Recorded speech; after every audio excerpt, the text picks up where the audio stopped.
절대 전략 해보겠습니다. 토마토 투자 클럽의 김정수 전문가입니다. 안녕하세요.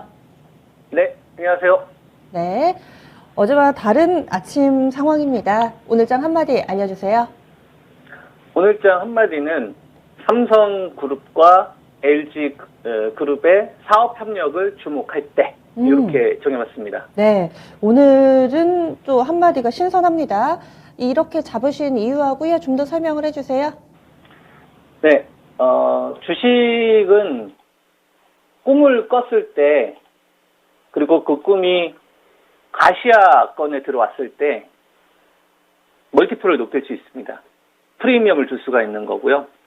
그리고 불확실성이 커질 때, 앞으로 무슨 일이 벌어질지 잘 모를 때, 부정적인, 그랬을 때는 할인 요소가 많이 반영이 되는데, 올 초에 저는 가장 주목하고 있는, 이 키워드가 뭐냐면, 삼성그룹과, 이 LG그룹의 이 사업협력, 이걸 되게 중요하게 좀 보고 있거든요.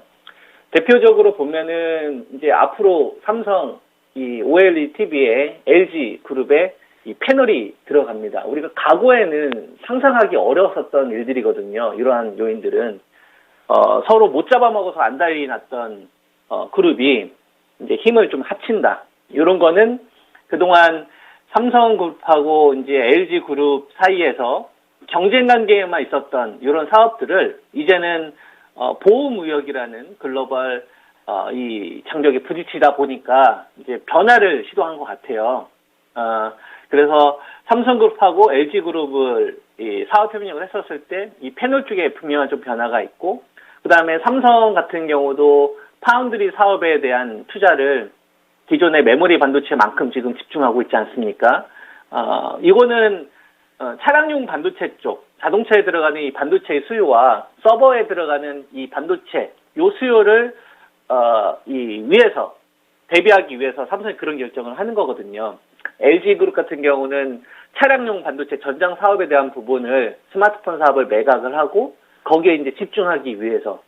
근데 과거에는 이런 사업을 경쟁만 해야 됐던 구간이었는데 서로 못 잡아먹어서 안 달랐던, 서로 비난만 했던 그런 구간이란 말이에요. 삼성은 LG의 OLED에 대한 이 부정적인 이야기를 하고, LG그룹은 QLED에 대한 삼성에 대한 공격적인 말만 해서 서로 관계가 좋지 못했었는데 그 단계를 벗어나게 되는 거잖아요. 그러면 우리나라에서 가장 자금력이 있는 삼성그룹하고 그다음에 이제 LG그룹이 합친다는 거는 앞으로 이 그룹에서 분명히 좀 시너지 효과가 날 수 있는 기업들이 많이 나올 수 있지 않을까. 시장이 그 부분을 저는 점수를 좀 매겨주지 않을까, 이렇게 좀 판단을 하고 있어서 그런 말씀을 좀 드리려고 하는 거고요. 그래서 지금 삼성전자와 관련되어서 여러분들에게 이제 추천드렸었던 가격대가 이제 69,000원에서 지금 한 88,800원까지 올라왔었잖아요. 근데 조정이 크게 나올 것 같진 않아요. 삼성전자의 조정이 생각보다 크지 않을 것 같다. 이런 요인들은 이거 좀 투자하시는데 참고하시면 좋을 것 같고, 작년도에 배터리에 쏠림이 있었잖아요. 그리고 언택트나 뭐 NFT 관련된 이런 쏠림이 있었다고 한다면 올해 같은 경우는 반도체 섹터가 꼭 있어야 될 것 같습니다. 삼성그룹하고 LG그룹이 꼭 있어야 될 것 같고, 하이닉스는 어떻게 보면 반도체 쪽에서 이 SK 그 그룹하고 우리가 그 현대그룹 같은 경우, 현대자동차 그룹 같은 경우는 약간 그 각자의 길을 가는 거거든요. 그죠? 주력으로. 그래서 이제 업황을 보면 될 것 같고요. 하이닉스 같은 경우는 우리가 이제 삼성그룹하고 LG그룹의 어떤 시너지 효과 이런 것보다는 삼성그룹에 의한 어떤 시안 쪽에서 이 생산량을 좀 줄이는 이런 요인들이 발생해서 반사이익을 좀 받는 거죠. 다른 좀 이슈 플레이보다는 철저하게 좀 실적 플레이로 가지 않겠느냐. 그래서 SK 하이닉스 같은 경우도 조정폭이 그렇게 크게 나오진 않을 것 같습니다. 이번 분기는 이거 좀 참고하시면 좋을 것 같고, 그 다음에 삼성전기 같은 경우는 이제 FC BJ로 인해서 제가 여러분들에게 157,000 추천드리고 나서 뭐 시장 대비 훨씬 더 강한 흐름인데, 전방 사업 같은 경우, 전방 업체 같은 경우는 그런 거잖아요. 그 서버나 클라우드 쪽에 대한 부분이 포인트란 말이에요. 기존에 뭐 MLCC나 모바일 쪽이 포인트는 아니니까 그러한 부분들이 지금 주가에 많이 녹아져 있어서 삼성전기도 생각했던 거 이상으로 좀 견조한 흐름들이 당분간 이어지지 않겠느냐. 저는 삼성그룹하고 LG그룹의 시너지 효과가 전체 대표하고 있는 그룹들에 대한 멀티플 높일 수 있는 요인으로 커지지 않겠느냐. 이런 관점으로 지금은 시각의 변화가 좀 생겼고요. LG전자도 여러분들에게 12만 2천 원 좀 추천드렸을 때가 스마트폰 사업 메가 그 부분을 좀 짚어드리면서 저 자리가 이제 싸다 해서 이제 여러분들 추천을 좀 드렸었는데 12만 2천 원이 매수해야 되는 이유였다면 이제부터는 알파가 뭘로 붙느냐가 되게 중요할 것 같아요. 근데 스마트폰 사업 매각이라는 거는 이제 새로운 재료는 아니잖아요. 그래서 이걸로 알파를 키우기는 힘들 것 같고 우리가 LG전자 하게 되면은 미래차에서 선도한다라기보다는 마그나와 합작사를 통해서 이제 애플카 관련된 이슈에 의해서 움직이는 거기 때문에 미래차와 관련된 내용, 그 다음에 전장사와 관련된 내용, 그죠?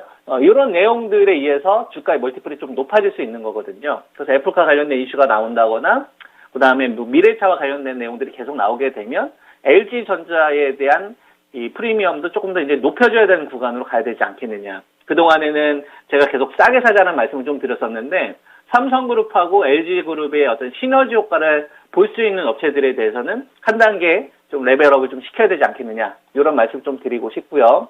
IT 반도체, 이렇게 이제 제가 좀 짚어드릴 수가 있을 것 같고, 그 다음에 그 시장에서 가장 그 두려워했었던 요인들이 LG화학의 그 급락 흐름이었었거든요. 우리가 11월 말에서 12월 달만 하더라도 여러분들에게는 62만에 추천드리고 나서 잘 가고 있는데 이제부터는 제가 그런 말씀 좀 드리고 싶습니다. 에너지 솔루션이 대흥행을 하고 있어요. 대흥행을 하고 있는데 이거는 일경이라는 어마어마한 자금이 모여서 말 그대로 핫한 키워드가 좀 등장을 좀 하는 거죠.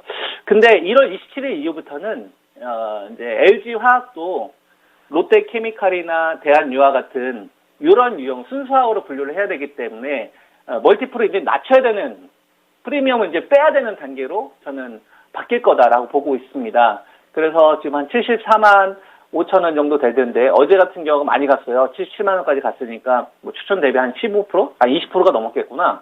그죠? 그 정도까지 갔는데 지금부터 좀 들어가신 분들은 좀 따라가서는 안 된다고 보고 있고요. 대신 거품이 빠진 기업들은 하나둘씩 올라오고 있습니다. 대표적으로 여러분들한테 거품 제거가 된 기업으로 신인 SEC 6만 원 밑에서 사면은 이거는 이제 싸다라고 말씀 좀 드렸지 않습니까? 이것도 한 5만 9천 원 정도 되실 텐데 이런 것도 한 2만 원 정도 폭락을 피한 다음에 여러분들 추천을 드린 거거든요. 이렇게 거품이 빠진 기업들은 공격을 해도 된다고 봅니다. 시장에서. 근데 이제 애매한 애들이 있어요.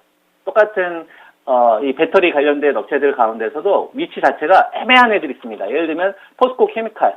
분명히 업황은 좋은데 그동안 이제 거품 작업이 제대로 진행되지 않았다 이거죠. 그렇다고 유동성이 붙는 것도 아니고. 그러면 이런 걸 지금 달라붙어서 기대 수익률을 가기에는 저는 불리하다 이겁니다. 이런 것들 차라리 제가 여러분들에게 제시해드렸던 11만 원대까지 꾸준히 기다리는 게 낫지 않을까. 이런 좀 종목 차별화 전략을 가져가시는 게 좋을 것 같고요. 그 다음에 언택트 관련된 부분에 있어서 지난주까지는 제가 계속적으로 기다리자는 말씀을 좀 드렸었고, 그 다음에 싸게 사야 된다. 투매를 한 번 더 기다려보자. 라는 말씀을 좀 드렸다가, 주식의 폭락이 나온 구간에서부터 이제 제가 반대로 돌아서고 있죠. 예를 들면, 카카오 같은 경우는 이제 9만 5천 원대에서 9만 7천 원은 이제 싼 자리다. 그죠? 그래서 매수해야 되는 자리로 이제 바뀌었다. 그죠? 13만 원에 매도 못했던 사람들이 지금 매도하는 거에 대해서는 좀 반대. 오히려 매수 포인트로 바뀌어야 된다. 이런 의견을 좀 드리고 있고, 그래서 9만 7천 원, 5만 5천 원대는 저는 이제 사야 된다 보고 있고요. NC소프트는 이제 60만 원짜리, 61만 원짜리도 이제 매수로 관점을 바꿔야 된다. 이런 관점이고, 그 다음에 네이버 같은 경우도 제가 40만 원대 초반에서부터 사지 말고 프리미엄 빠지는 자리 기다려보자 해서 제가 34만 원대, 36만 원대까지 최소한 거품이 빠져야 된다. 거기서 이제 반등은 나올 수 있다. 이런 이야기 해드렸잖아요. 여기서는 이제 안타 관점. 큰 홈런을 치기보다는 추세전은 어렵다라고 생각하시고 좀 트레이딩으로 가시면 좋을 것 같고요. 그 다음에 중국 소비 관련된 주식들이 최근 들어서 LG생활건강이나 실적 부진에 의해서 급락한 흐름들이 나왔는데 이런 거는 공포에 의해서 매도를 한다라기보다 실적이 나쁠 거라는 것을 우리가 다 알고 있어야 됩니다. 그래서 중국 소비자의 급락은 이거는 저점에서 매도하기보다는 남들이 손절하거나 망설일 때 오히려 사야 되는 자리다. 그래서 아무래 퍼시픽은 16만 원, 17만 원 자리는 중장기 매수 관점을 유지해야 된다고 보고 있고요. 그 다음에 LG 생활건강도 마찬가지입니다. 이제 수렴 자리가 나올 텐데 113만 원 이하에서는 투매 가격을 붕괴해버린 거기 때문에 여기서 수렴 자리가 나올 거예요. 그래서 터닝 포인트가 나온 자리에 제가 다시 말씀 좀 드릴 테니까 전략을 수정하실 필요는 없을 것 같고 7만 원대 매수 의견을 좀 드렸었던 호텔 신라도 딱 저점을 좀 운 좋게 형성을 한 다음에 반등권이 좀 나오고 있지 않습니까? 대표적으로 면세점 관련된 호텔 관련된 사업들이 참 어려움을 겪었는데 중국 소비주 가지고 계신 분들도 꼭지를 산 거 아니잖아요. 남들 손절할 때 최저점에서 기다렸다가 분할 매수를 하는 건데 우리가 최저점에서 살 수는 없습니다. 대신 이길 수 있는 자리에서는 우리가 오히려 좀 시장이나 이런 어떤 부정적인 전망이 나오더라도 좀 매수 전략을 유지하는 게 맞지 않겠느냐. 결국 비중 싸움만 하면 되는 거거든요. 그래서 기존에 제가 제시해드렸던 이런 전략들은 그대로 좀 유지하시면 좋을 것 같고요. 그리고 바이오 제약은 오늘 시간이 없어서 못 해드리는데 내일 정도 좀 해드릴 것 같습니다. 오생 임플란트 사건은 절대로 여러분들이 까먹으시면 안 됩니다. 이거 제가 번진다라는 말씀 좀 드렸잖아요. 아시겠죠? 그래서 이거 꼭 여러분들에게 참고하셨으면 좋겠습니다. 네. 내일 이 시간도 기대하겠습니다. 고맙습니다. 네, 저도 감사합니다. 네.